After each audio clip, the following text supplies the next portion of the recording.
Hey, how's it going, everyone? Welcome to another Debate of Fans.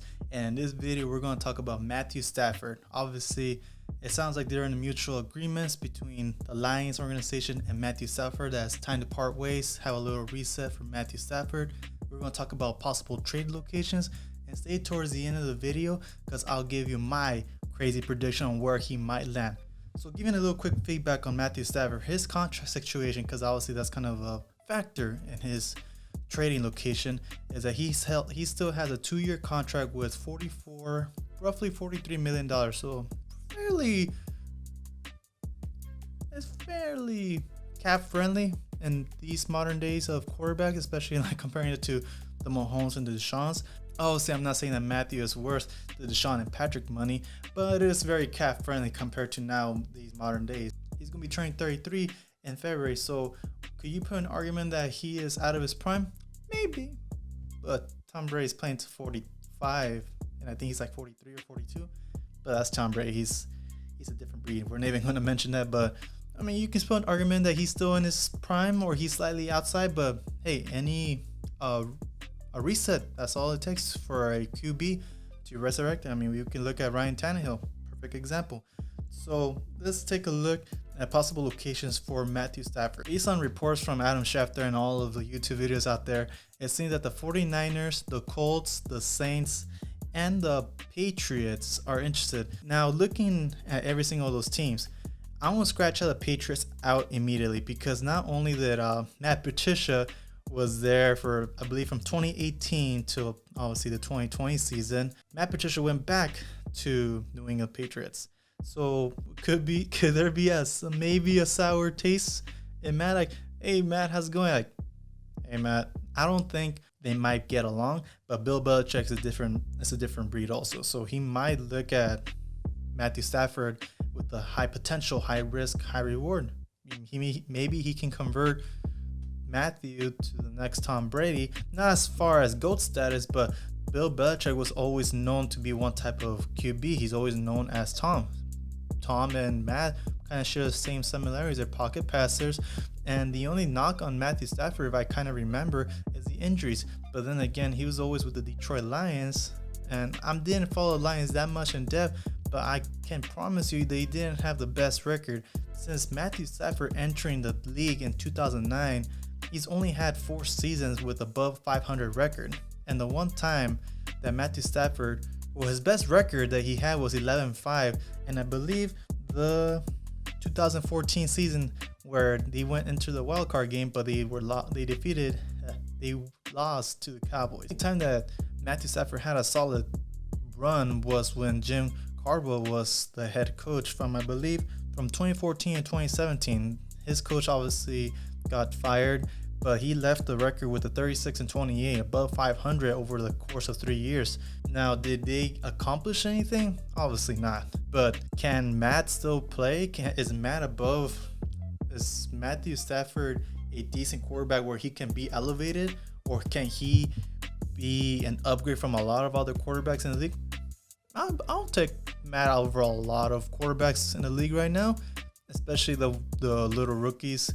Okay, the New York Jets, but then they got the number 2 overall pick. And kind of looking at Matt's obviously accomplishment, because he's been in the league since 2009. He's thrown for 282 touchdowns, 45,909 passing yards, and he has 74 wins. Keep in mind, these are all stats to all the quarterbacks who have not won a playoff game. So it's a good stat and a bad stat.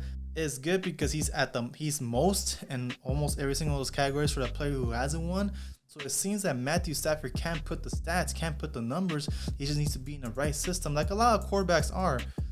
He just needs to be in the right system where he can elevate his game, or the coach can put him in the best situation to get him over the hump. Now, taking a look back at the locations where Matthew Stafford seems to be interested or possibly traded to. 49ers.